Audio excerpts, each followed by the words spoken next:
Hello guys! Ako po si Ezekiel Vance Arbandong at ngayon po maglalaga po tayo ng itlog. At syempre, kailangan po natin ang kaldero at itlog.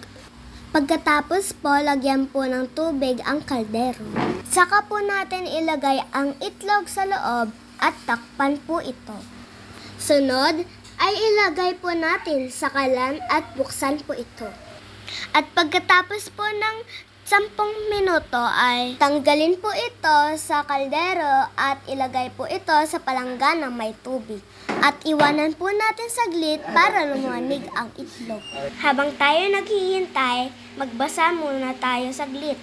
At dahil malamig na po ang itlog, pwede na po nating balatan. Siyempre, kailangan po natin ipukpok ang itlog para ito po ay mabilis balatan. At pagkatapos na po natin balatan ang itlog, ay pwede na po natin kainin. Ang sarap ng itlog! Hanggang dito na lang po. Thank you po sa panonood. Bye!